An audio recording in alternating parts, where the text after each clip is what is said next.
Hey YouTube, what is the best streaming service? Because I've mixed and matched, I've canceled, I've subscribed to different streaming services and platforms, especially during the quarantine. And I always had Netflix, but I was late to the party with Netflix. I had to get talked into it by coworkers because Bird Box came out. So if you looked at when that came out, that's when I first got into Netflix. Okay, I worked a lot, so I didn't really get to watch it as much, but I was paying for it. I was happy to pay for it when my debit card might have declined and I might have went back and just said, you know what, let me go ahead and go and pay them their money. Things like that. Netflix is a key factor. I definitely watch it. My mom watches it all the time. I had an iPad, the laptop, the couple of laptops, and then I have my device, my phone, my iPhone, and I like Netflix, but I wanted a little bit more variety. So I went to Hulu because it's certain shows that I was missing. For a while, I did not have cable or didn't want to pay for it because I was on these streaming services. But the holidays came around, which was Thanksgiving and Christmas, and I'm a Christmas head. I love Christmas. But the problem with that is I ended up missing the feel of Christmas. For some reason, I missed the feel of Christmas, and cable TV had a lot to do with it. Because I was so much into watching YouTube videos, watching Netflix. But that's the first time I felt since I was a child that the holidays did not exist. Like the feeling, the good feeling of it. Because with cable TV, you see the holiday commercials, you see the specials, Christmas specials, and you see the Christmas movies. That all of that gets me in the mood for Christmas. But I ended up going through the holiday season. I finally bought a tree, but I really didn't feel like the experience was there, which I usually have, because when you have cable, it's just on, so you don't really question. Even the news, not having that sense of news, watching news, because I'm always streaming and everything on my own accord, so I'm skipping over things that's happening in the world as well. So I decided to get cable again. But when I got cable again, the holidays was already over. And then I ended up still watching a lot of YouTube, not watching TV so much still, but it was nice to have around. So it's just an expense I had to pay for. But I ended up getting Hulu because it was certain shows I wanted to see when I wanted to see them that were live, like 911, This Is Us, different shows that I watch normally that I could DVR, but it was just something about having a different set or variety. Now, Hulu, I watched, and certain things on there that I enjoy. Then I wanted to see, they were doing all this promo about BET app or whatever, BET Plus, I believe. All right, so I ended up, since it's so cheap, or free trials, I ended up trying BET.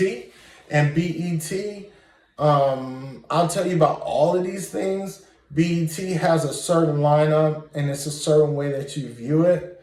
And now I've purchased the Disney Plus. The Disney Plus, I'm gonna go through all of these streaming platforms. Out of those, I want to talk about the best. There's other streaming platforms like Shudder for scary movies. I love scary movies. There is CBS. I believe CBS has their own streaming service, which I don't care for. It's a lot of other streaming services, but I'm going to mainly talk about Netflix, Hulu, BET, and Disney Plus. All right, so I would say out of 4 streaming services that I've tried, I'll tell you which one that I canceled and which ones that I like or will continue to keep, and which ones I'm just trying out. Let's start with my least favorite. I'm sorry, I have to say it. My least favorite is BET. BET because it doesn't have enough programming. What got me about BET is that you cannot search vertically and horizontally. You have to search one way, but then when you want to watch it in full screen, then you got to turn it, which is annoying because it's a smaller screen. When I'm looking horizontally, it's a smaller screen and I have to scroll over and it's just not user friendly. I like to have a program where I can switch and turn it this way, turn it that way, and it'll move, and the functionality is not there yet. Maybe they'll do that later, but that's a big minus for me. They had shows like Hell Day, which I used to love in the 90s, I believe, and I watched a couple of episodes of that. They had a lot of Tyler Perry stuff on there. He got a show called Ruthless on there, but we can kind of get that on other sites. I'm sorry, it's not exclusive to BET. So, the other things about it is there's not enough up-to-date movies, up-to-date content enough. It's a lot of reality shows that kind of came and went, like Keisha Cole and things from like a long time ago that, you know, you might not have interest, or I don't have interest to see again.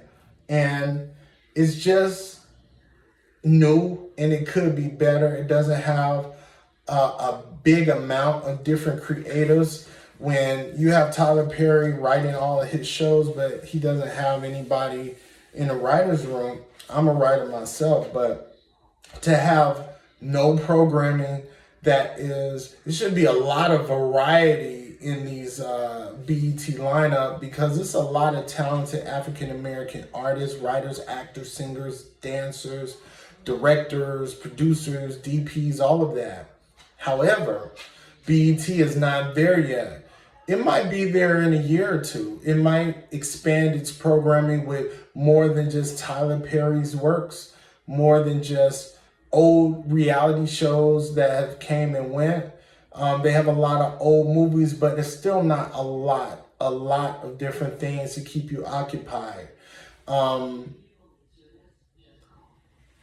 That's the thing about that. I canceled my BET subscription because of those reasons. I didn't want to at first. I kind of held on for another month. Maybe I was thinking that things would get better. I got into Ruthless from Tyler Perry, but since that's not exclusively there, I kind of let it go. I canceled the BET subscription. Now, number, let's see, that was 4. So number 3 is, I would say, Hulu. Number 3 is Hulu. Hulu, because now that I'm home a lot and I'm seeing there's a lot of stuff on the DVR on demand since I have my cable back. A lot of the stuff is on there that I like to watch. Hulu, I still subscribe to Hulu. There's certain shows that even my mom likes to watch. She loves to watch Snowfall on the Hulu. So I definitely have kept it because of her in a lot of ways. But I'm not as enthusiastic about it as I was when I first got it. I still might keep it for a little while longer, but I definitely feel like it's the same content as a cable. So, you know, it might be a waste of money if you have a cable company that you pay for. So now, number two, I just purchased this 2 days ago. The Disney Plus. They got The Mandalorian, all the Star Wars stuff, all the Pixar stuff. But what got me about Disney, man, Disney took me back, and I need to go back so I can feel good. I need to go back to my childhood. I need to see some stuff that was going to make me happy, make me feel positive. And I'm telling you, they got all the good stuff. I'm a big kid. They got Darkwing Duck, the Gummy Bears, Tailspins, Chip 'n Dale's Rescue Rangers. They got They got X-Men. I watched 3 episodes at like 3 in the morning about an hour ago. The old X-Men, and then they got X-Men series that I never even seen before. So maybe that's new, or that I just never saw them on TV. But it's a lot of stuff to get into, and I think Onward is a new movie that came out before the virus hit. So they just put it on the platform of Disney Plus.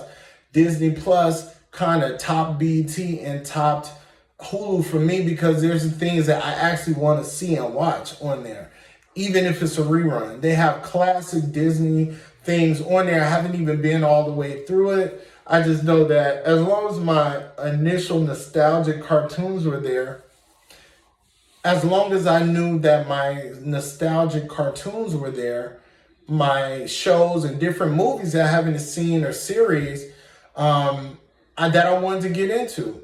So Disney's quickly has become one of my favorites, and I just got it, and I feel like that's worth it for now, because it has everything that I used to love to watch. So those are entertaining enough, because I haven't seen these things in like 20, 25 years. So when I can see all the Disney movies all laid out, it's fun. And then you got all the Avengers, Marvel movies, and all those. It's a lot of them I haven't seen. I haven't seen Guardians of the Galaxy. I've never seen a Guardians of the Galaxy movie. So it's like 3 of those, 2 of those, I think. And then I haven't seen all of Thor, but I wasn't that into Thor anyway. But the Ragnarok, I haven't seen none of that. But I want to see Doctor Strange. All of that is on there. And then I want to kind of watch the Avengers Endgame again, and there's so much on there that I think I will enjoy immediately. Now, number one is Netflix. Number one is still Netflix. I was watching all these apocalyptic movies, virus movies, people trapped in a certain area because of a virus. I've been into the Containment series, which is great.